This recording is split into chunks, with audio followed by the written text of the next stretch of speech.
Now, another reason people burn books, though, is they don't want you to know something, right, someone else was doing at the time, right, even if it made sense or not, right. See, that's another problem with the Bible. It talks about burning books, right, or burning material, or destroying a statue or a work of art, right? None of that is God telling you to do that.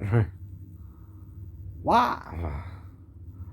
God can't talk to you like a man, right? It's in the spirit, right? The only way you might can communicate with God is how? Telepathically, right?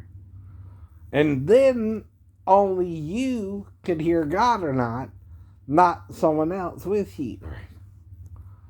Now, when the people are before the mount, they hear some kind of trumpet sound. Moses is the one hearing the voice clearly, right? But something is in his mind talking to him, right? Now, technically, today that will make him a schizophrenic like me. I know.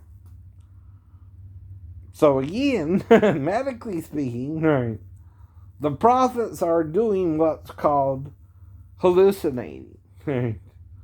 Medically speaking, right? But these are the men you're following who are trying to make you holy men like them, right? But still not perfect men themselves, right? That's why Jesus said, judge not, lest you be judged in the first place, right? Even they are in error, right? Because see, another sin of Satan is self-righteousness. In other words, he knows the law too, right? But he too has to break the law with us to teach us the knowledge of good and evil with him, right? See, we can't break the law by ourselves, right?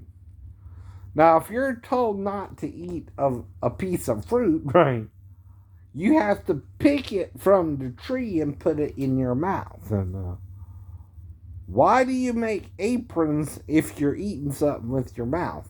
To cover your genitals. These are questions you don't ask one another when you read the Bible. What does covering your genitals have to do with the sin anyway? If you pick an apple with your hand and you're biting into it, right, you would cover your mouth, not your genitals.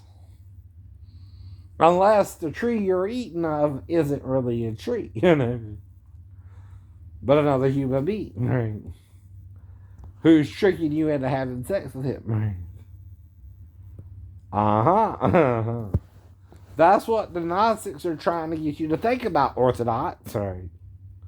You were not in Eden with Adam and Eve when they sinned, right?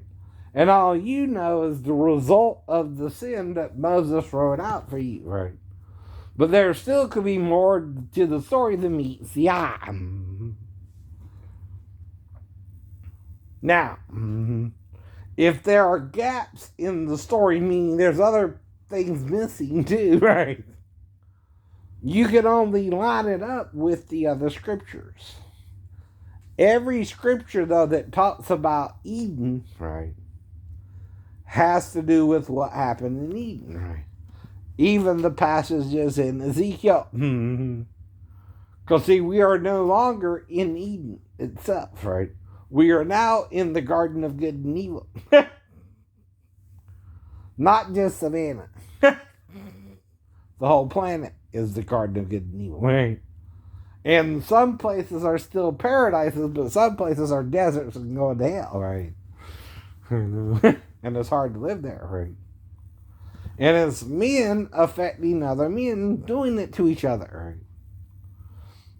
And if you have the power to do it to someone, right, once you start doing it, you're the problem, right? From Putin on down, right? From Putin to Hitler, he's going to be associated with men like that, right? To the Western world, Putin's just another Hitler, another Mussolini, right? Another man like that.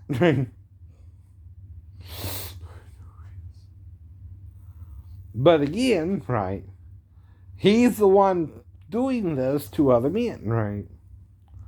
And with the power he has to lie to his own country about what he's doing, right, he's getting away with it to a point too.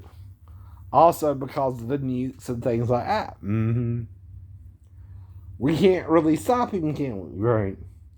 But again, that's not President Biden's fault, is it? No. Whole point. But the thing is, right, we blame one another, right? We feel guilty about it, right? Because we can't really help Ukraine out 100%, right? Like we want to, right?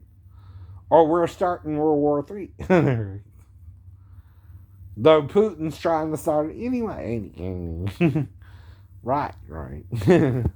The tyrant man, the tyrant kings, the tyrant presidents, right? They're the ones who want war with Satan, right? They're playing Ares and Mars, the god of war. There they are. But the problem is we got to defend ourselves against these kind of men too, right?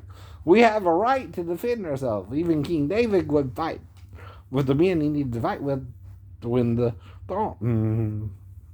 Though he tried not to do nothing to Saul, who was then the king of Israel, right? He would not touch the Lord's anointed, right? Sometimes y'all do that anyway. And then you get in trouble. All right, be careful out there.